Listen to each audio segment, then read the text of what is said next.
Hello, good morning बच्चों। आज मैं सिखाने जा रही हूँ पाठ 9 ममता का स्वाध्याय। प्रश्न के उत्तर दीजिए। ममता को प्रत्येक लड़ने वाले सैनिक से नफरत क्यों थी? क्योंकि उसके पिता को ऐसे ही सैनिक ने मार दिया था, इसीलिए ममता को हर एक सैनिक से नफरत थी। ममता की झोपड़ी में आश्रय मांगने कौन आया? तो ममता की झोपड़ी में आश्रय मांगने के लिए सहसा हुमायूं आया था। अकबर ने अष्टकोण मंदिर कब और कहाँ बनाया?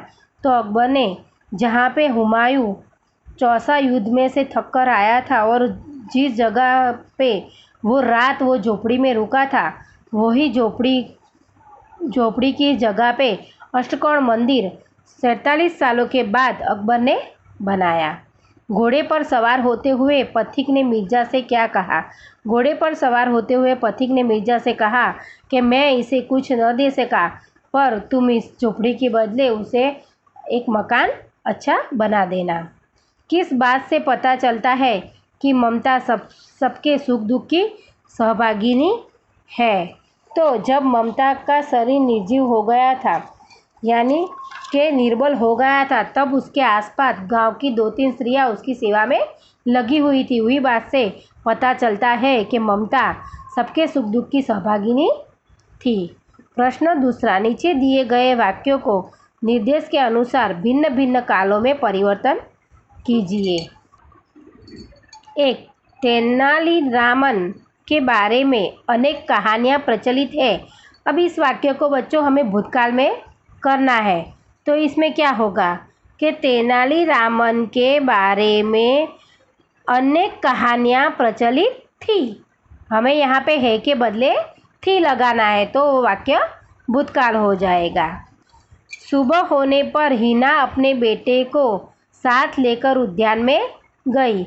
इसका हमें भविष्यकाल करना है।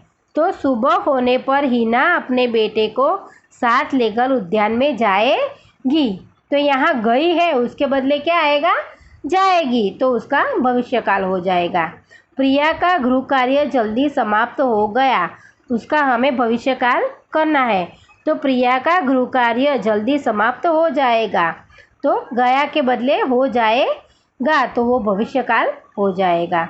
हर्ष आज उपवास करेगा, उसका हमें भूतकाल करना है। तो हर्ष ने आज उपवास किया, तो करेगा के बदले हमें किया करना है, तो वो भूतकाल हो जाएगा।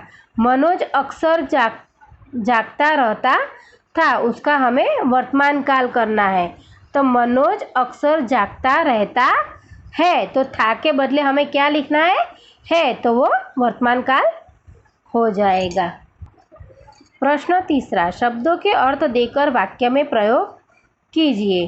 तो दुहिता यानी पुत्री, तो इसका वाक्य प्रयोग करेंगे कि सीता जनक की दुहिता थी, बराबर है। तो वेदना, तो उसका अर्थ होता है पीड़ा।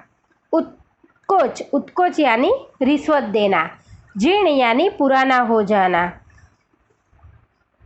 अतताई यानी अत्याचारी। तो बच्चों आपको इस शब्दों के अर्थ लिख कर अपने आप वाक्य प्रयोग करने हैं।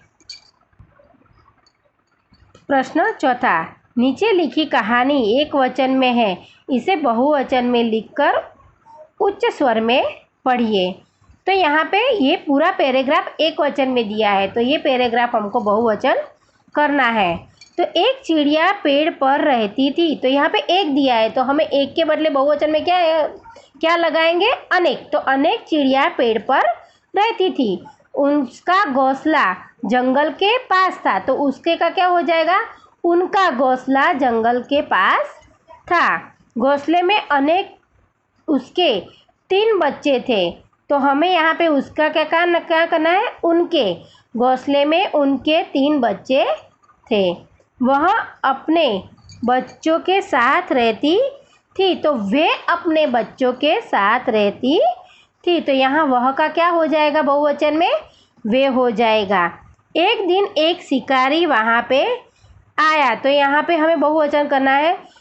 एक दिन यहाँ पे अनेक शिकारी आए, वह चिड़िया को मारना चाहते था, तो वे चिड़िया को मारना चाहते थे, तो वह का क्या हो जाएगा? वे, बहुवचन में वह का वे हो जाता है। चिड़िया ने बच्चों का घोंसले सिर नीचे कर बैठने को कहा तो चिड़ियों ने बच्चों को घोंसले में सिर नीचा करके बैठने को कहा। वह खुद वहाँ से उड़ गई और वे खुद वहाँ से उड़ गई, वह का वे हो जाता है बहुवचन में। और पत्तों में छिपकर बैठ गई। शिकारी चिड़िया को न देखा और वहाँ से चला गया, तो शिकारियों ने चिड़ियों को न देखा और वहाँ से चले गए। चला का क्या हो जाएगा? चले गए बहुवचन में। तो बच्चों आपको ये पैराग्राफ ऐसे बहुवचन में वहाँ पे लिखना है। तो यहाँ पे आपका ये स्वाध्याय यहाँ पे ख़त्म होता है। बच्चों आपको ये स्वाध्याय अपनी नोटबुक में लिखना है। बाय।